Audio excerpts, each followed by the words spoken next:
मान की माया कस्त नंबर 1। न कर आदात हमें इतना कि तो अरमान बन जाए, न बछड़ो यूं कि यादी रूह का सरतान बन जाए।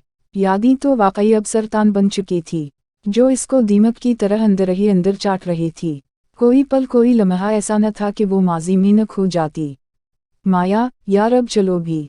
मनाहिल जो कब से इसे बाहर जाने के लिए राजी कर रही थी, मगर वो थी कि नहीं मान रही। मना, मेरा दिल नहीं कर रहा, तुम लोग जाओ।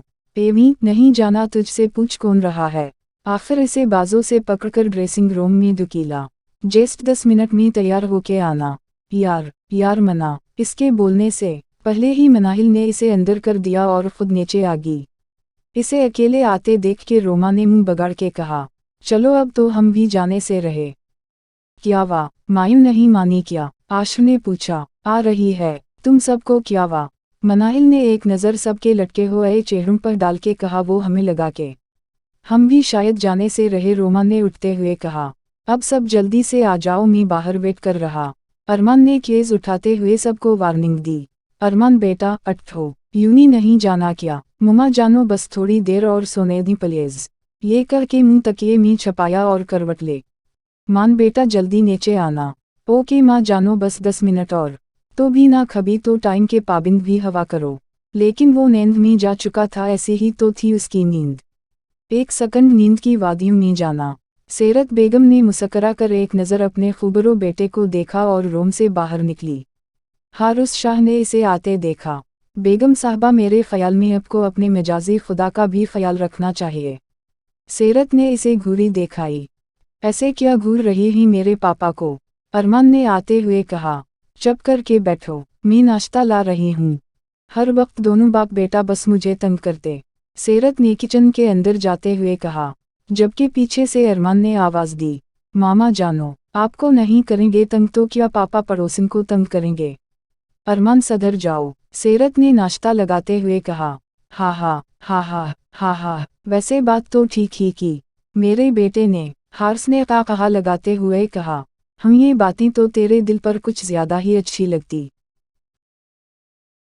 मना, ये मान अभी तक आया क्यों नहीं? कहाँ रह गया? माया ने घड़ी देखते हुए कहा, आ जाएगा, कोई काम होगा, वरना वो आ जाता अब तक।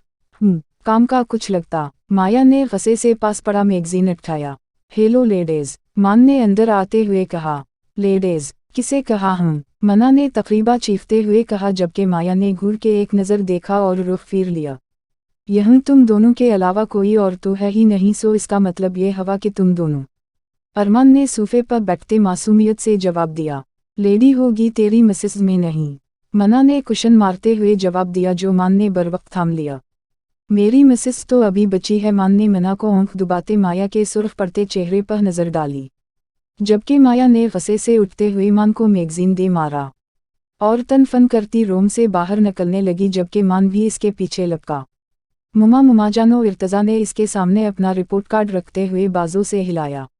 यार मुमा जानो, मैं कब से आपको आवाज़ें दे रहा, लेकिन अभी ऐसी भी क्या कोई ड्रीम्स में जाता है भला के अपने हैंडसम बेटे को भी भूल जाए?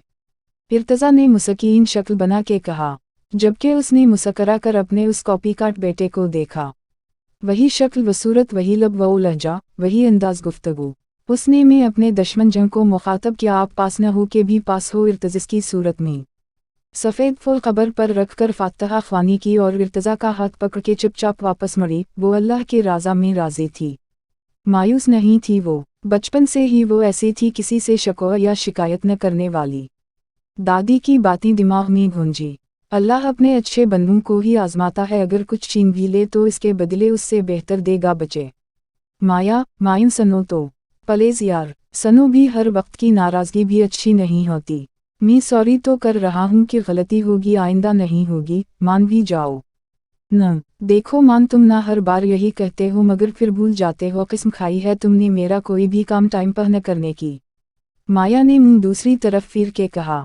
अच्छा नु कान पकड़ के सॉरी। मान ने इसके सामने आके कान पकड़े।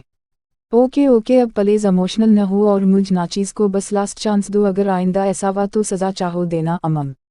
माया ने आईब्रो उठाकर इसकी तरफ देखा और अंगली अटकाई। आखिरी चांस मिस्टर मान करेले, अगर आइंदा ऐसा किया तो याद रखना सर तोड़ देना मैंने तुम्हारा। थैंक यू सो मच मेरी सड़ी हुई भेंडी। मुझे पता है कि मेरी माया मुझसे ज्यादा नाराज रह ही नहीं सकती। हाँ, और इसी बात का बस फायदा उठाना तुम कड़वे करेले। हाँ, जैसा भी हूँ तो तुम्हारा ही ना, मान ने काका लगाया। जबकि माया ने घोरा और अगले ही पल हाथ में पकड़ा जो उसका गला से मारना चाहा, जिसे मान ने पकड़ लिया। और तुम सड़ी हुई भंडी अपने हाथ में पकड़ा, हर चीज मुझ मासूम को ही मारना। बस, मान ने मासूम पर जोर दे के कहा। हा, मासूम और वो भी तो। हा, माइया हंस के इसका मजाक उड़ाने लगी। जबकि वो भी मान था अपने नाम का एक। दोबदू जवाब दिया। मैंने जोक नहीं सुनाया जो अपने पठे ढोल जैसी आवाज में हंस रही। मान ये कहते हुए भागने लगा, क्योंकि अब कोई पत्ता नहीं था कि वाकई में माइया आप सर ही न तोड़ते। रूही बेगम और सेरत उनको भागते देख के मुस्करा दी, जबकि रोमा अंदर ही अंदर करती रही। रूही बेगम और फेरोज शाह को अल्लाह ने 3 बच्चों से नवाजा था। बड़ा बेटा अजलान शाह, जिसकी शादी अपनी क्लास फेलो और फेरोज शाह के बिजनेस पार्टनर अरसलान दाऊद की बेटी रोजेना दाऊद से हुई है। रोजी और अजलान के 3 बच्चे। बड़ा आश, जिसकी शादी को 3-4 माह ही हुए हैं। हिमाइल बहुत अच्छी होती है और सबके साथ जल्द ही घुल मिल जाते हैं। दूसरी रोमा, जो इंतहाई तेज तरार और नखरेली। जबकि सबसे छोटी और लाडली मनाहिल, अच्छे दिल की माल्क और मोहब्बत करने वाली। शरारती सी मनाहिल में सबकी जान होती थी।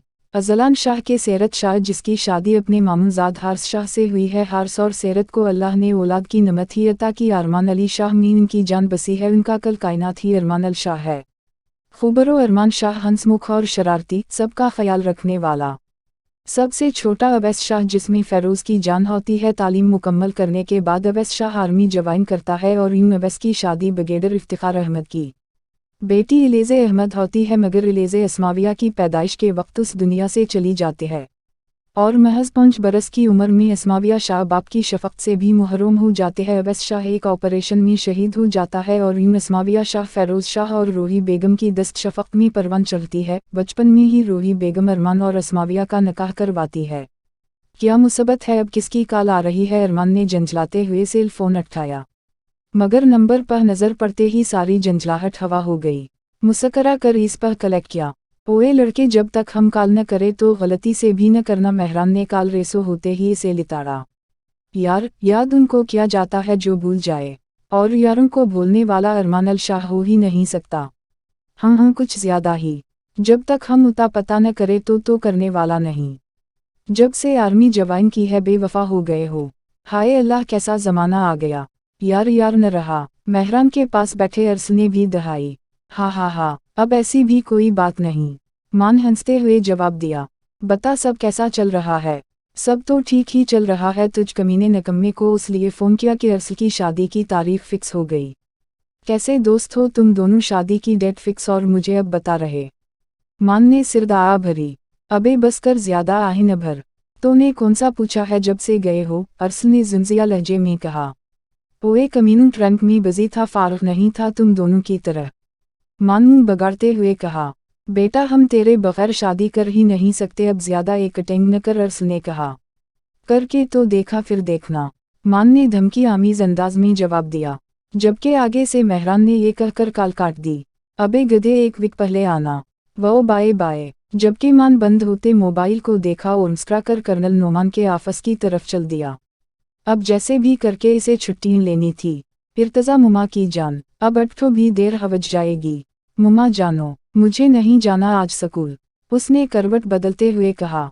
ऐसे कैसे नहीं जाना? हाँ चलो अटठो, शाबाश मेरे प्यारे से बेटे, नहीं हो क्या? मुमा जानो, सिर्फ आज प्लीज मुमा जानो। इर्तज़ा ने कंबल ओढ़ते हुए मुंह लटका के कहा, जबकि वो हल्की सी मुस्करा कर रह गई। कॉपी काट बेटा। इर्तज़ी ने मुंह निकाल कर कहा। अब यही कहना है ना आपने? तो कह दो। इर्तज़ा उसने हल्का सा चप्त लगाया और बाहर निकलने लगी, जबकि दिल में कहने लगी, नींद का शेदाई अपने बाप की तरह। नेक्स्ट पार्ट के लिए मेरा चैनल सब्सक्राइब करें और बेल के आइकॉन को प्रेस करें ताकि आपको न्यू वीडियो टाइम पर मिलती रहें। थैंक्स।